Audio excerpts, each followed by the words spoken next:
Assalamualaikum warahmatullahi wabarakatuh. Selamat pagi anak-anak kelas 5. Bagaimana kabarnya hari ini? Semoga sehat semuanya ya. Baik anak-anak kelas 5, pada pertemuan pada pagi hari ini kita akan melanjutkan pembelajaran kita, yaitu masih di pembelajaran yang kedua. Kalau di pertemuan pertama kemarin kita sudah belajar tentang Asmaul Husna. Ada 4 Asmaul Husna, yaitu ada Al-Mumit, Al-Hayyu, Al-Qayyum, dan Al-Ahad. Kemudian pertemuan minggu kemarin kita sudah belajar atau mengenal kitab-kitab suci Allah beserta para rasulnya, yaitu ada kitab Taurat kepada Nabi Musa, kitab Zabur kepada Nabi Daud, kitab Injil kepada Nabi Isa, dan juga kitab Al-Quran kepada Nabi Muhammad. Nah, di pertemuan yang ketiga ini, di pembelajaran yang kedua, kita akan melanjutkan atau kita lebih memahami lagi tentang kitab-kitab Allah, khususnya yaitu kitab suci Al-Quran. Ya, baik. Sebelum belajar, mari kita bersama-sama membaca basmalah. Bismillahirrahmanirrahim. Semoga apa yang akan kita pelajari hari ini semuanya bermanfaat ya nak ya. Baik, perhatikan baik-baik. Jadi materi kita pada pagi hari ini adalah kitab suci Al-Quran membawa ajaran terpuji. Jadi kita kemarin sudah belajar 4 kitab suci. Hari ini kita fokus kepada kitab suci Al-Quran, yaitu membawa akhlak terpuji. Apa saja akhlak terpuji yang diperintahkan dalam Al-Quran akan kita pelajari pada pagi hari ini. Baik, langsung saja. Perhatikan baik-baik. Masih ingat ya kemarin gambar apa ini? Ya, inilah gambar kitab suci Al-Quran yang akan kita pelajari pada pagi hari ini. Ya, kemarin sudah Pak Amin sampaikan sedikit mengenai Al-Quran. Apa itu Al-Quran? Hari ini kita akan bahas secara detail tentang kitab suci Al-Quran. Baik, perhatikan baik-baik kitab suci Al-Quran. Ya, kitab suci Al-Quran ini diturunkan Allah melalui perantara malaikat Jibril kepada Nabi Muhammad kurang lebih di abad ke-6 Masehi atau tepatnya tahun 610 Masehi. Wahyu pertama yang Allah turunkan kepada Nabi Muhammad yaitu Al-Quran surat Al-Alaq ayat 1 sampai 5.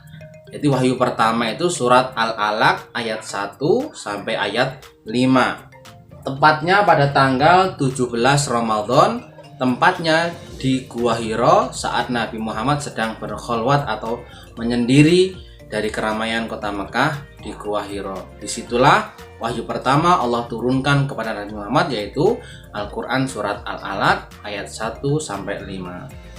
Saat itu usia Nabi Muhammad adalah 40 tahun. Kemudian Al-Quran ini secara bahasa artinya bacaan. Al-Quran itu merupakan mukjizat terbesarnya Nabi Muhammad, di mana dalam Al-Quran itu merupakan pedoman hidup bagi seluruh umat manusia. Membaca Al-Quran ini merupakan suatu bentuk ibadah. Artinya berbeda dengan kitab-kitab yang lainnya atau buku yang lainnya. Kalau anak-anak membaca buku dapat ilmu, tapi kalau membaca Al-Quran selain akan mendapatkan ilmu, juga akan mendapatkan ilmu pengetahuan dan juga akan mendapatkan pahala. Itulah bedanya Al-Quran dengan buku-buku yang lain.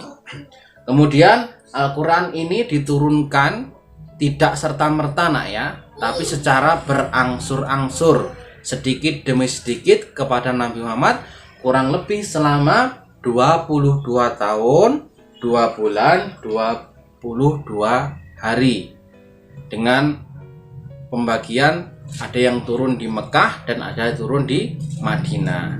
Ayat-ayat yang turun di Mekah sebelum Nabi hijrah namanya ayat Makkiyah, sedangkan ayat-ayat yang turun di Madinah atau setelah Nabi hijrah namanya ayat Madaniyah. Itu nak ya. Baik, berikutnya Al-Quran ini terdiri dari 30 juz. Ada 114 surat. Ayatnya jumlahnya ada 6.236 ayat.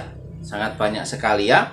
Kemudian wahyu terakhir dalam Al-Quran itu adalah Quran surat Al-Ma'idah ayat 3. Jadi wahyu terakhir adalah surat Al-Ma'idah ayat 3. Baik, dari sini insya Allah paham ya.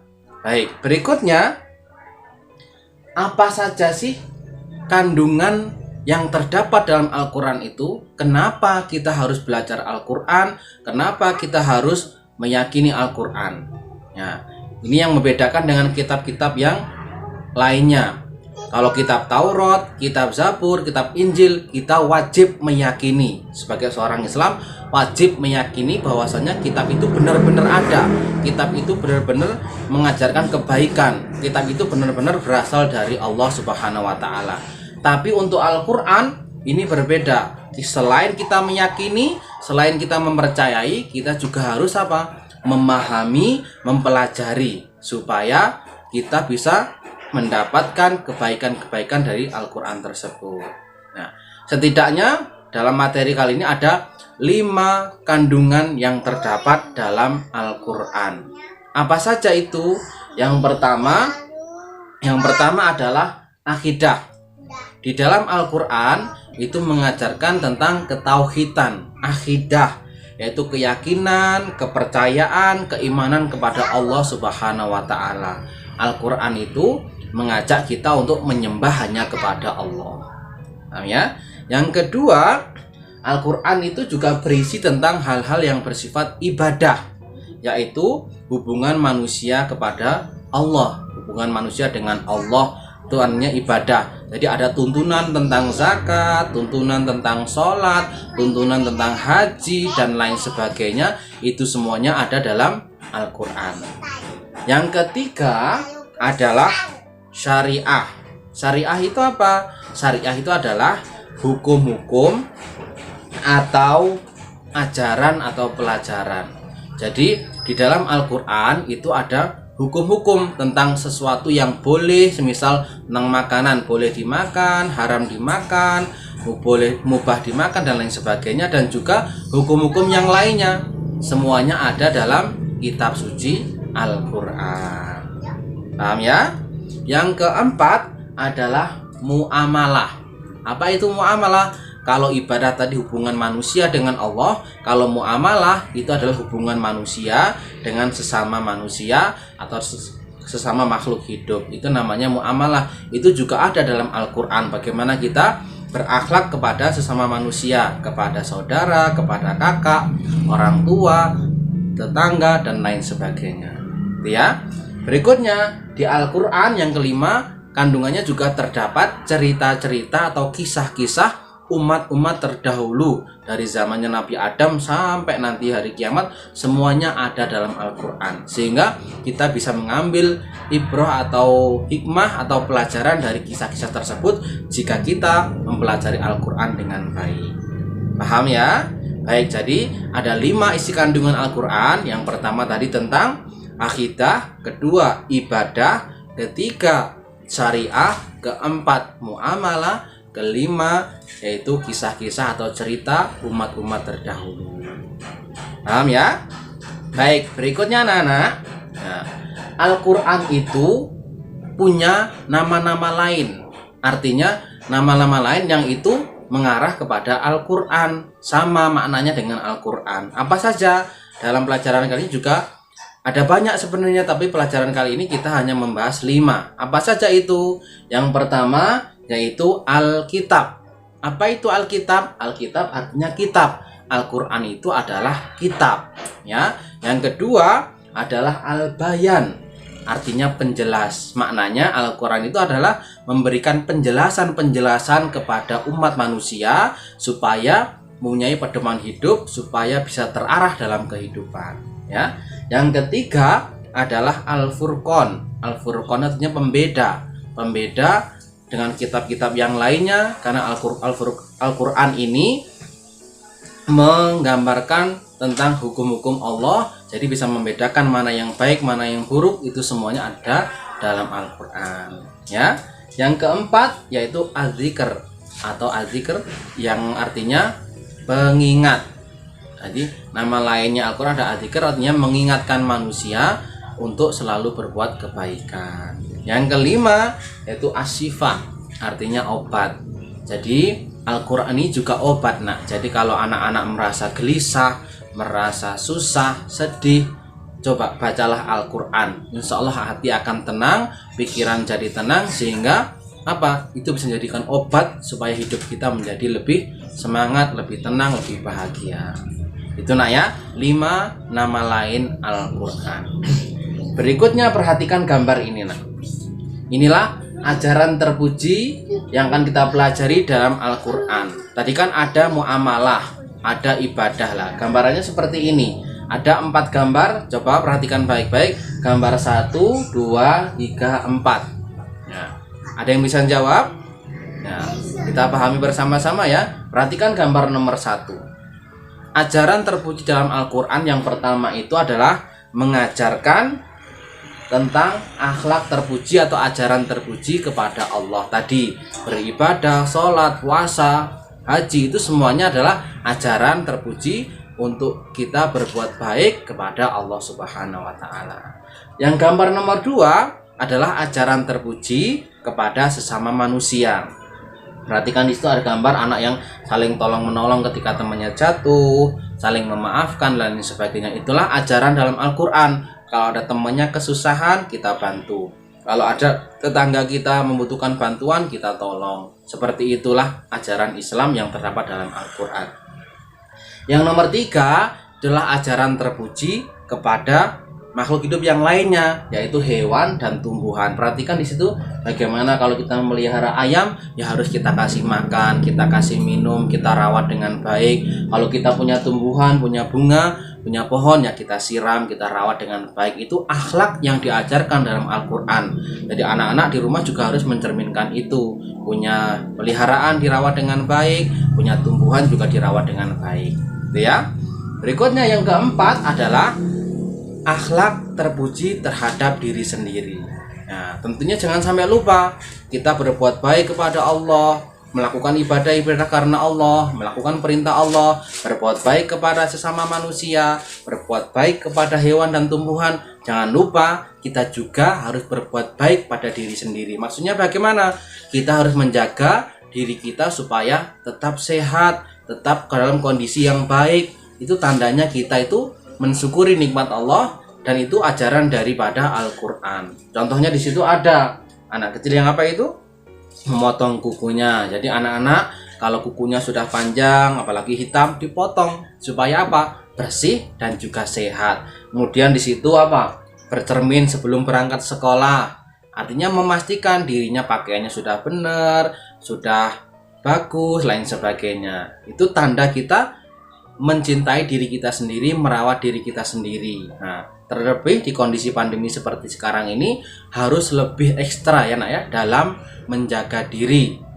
Ya harus kita taati protokol kesehatan, mulai dari kemana-mana usahakan memakai masker, kemudian rajin mencuci tangan, kemudian juga menghindari perkumpulan-perkumpulan kalau itu tidak penting, kemudian juga menjaga jarak, membatasi diri dari kegiatan di luar rumah. Ya, itulah salah satu bentuk ikhtiar kita, dan itu juga ajaran dari Al-Quran supaya hidup kita tetap sehat, tetap jadi hamba Allah yang selalu taat. Benar ya? Baik, itu 4 ajaran terpuji dalam Al-Quran. Berikutnya, terakhir tambahan, karena Al-Quran ini merupakan kitab suci Allah yang mulia, mukjizat terbesarnya Nabi Muhammad, tentunya kita tidak boleh sembarangan dalam membaca Al-Quran atau kita mempelajari Al-Quran.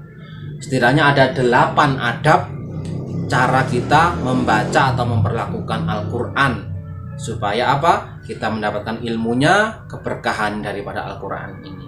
Apa saja adab membaca Al-Quran? Yang pertama, perhatikan baik-baik, nanti diterapkan di rumahnya ya. Suci badan, tempat, dan pakaian dari najis. Sebelum anak-anak membaca Al-Quran, pastikan tempatnya suci, badannya, pakaiannya bersih, suci, dan juga pakaiannya bersih dari hadas maupun najis. Gitu nah ya. Baik, berikutnya adalah berwudu sebelum membaca Al-Quran.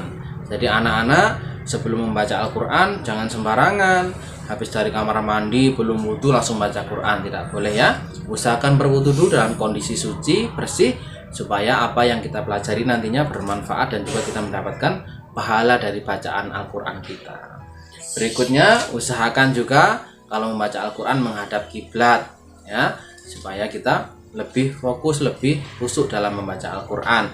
Berikutnya, membersihkan mulut terlebih dahulu, karena kita bersuara membaca Al-Quran supaya nanti kita enak membaca, teman kita yang mendengarkan juga enak, tidak bau karena mulut kita, sehingga kita disunahkan juga membersihkan mulut.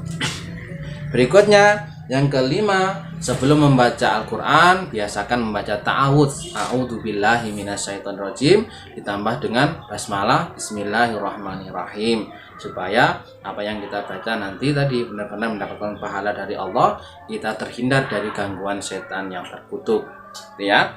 Berikutnya yang keenam, membaca Al-Quran jangan cepat-cepat, jangan cepet-cepetan selesai, tidak, harus dengan tartil, dengan bagus, pelan-pelan, dan sambil dihayati maknanya ya. Berikutnya yang paling penting juga, nomor 7, membaca Al-Quran jangan sambil bergurau, jangan sambil guyonan, harus benar-benar fokus sama bacaan Quran ya. Jangan boleh bermain-main ketika membaca Al-Quran. Terakhir adalah selesai membaca Al-Quran, hendaklah kita membaca tasdik atau shadaqallahul azim, maha benar Allah dengan segala yang maha agung. Maha benar Allah dengan segala firman-Nya yang maha agung ya. Itulah adab dalam membaca Al-Quran. Silahkan nanti ketika anak-anak membaca diperhatikan baik-baik adabnya supaya benar-benar mendapatkan pahala dari bacaan Al-Quran yang kita baca. Itu nak ya, pelajaran kita pada pagi hari ini. Silahkan diperhatikan dengan baik. Nanti ketika belum paham, diulang lagi videonya sampai benar-benar anak-anak paham. Itu dulu nak ya untuk pembelajaran kita yang pertemuan ketiga ini. Semoga bermanfaat.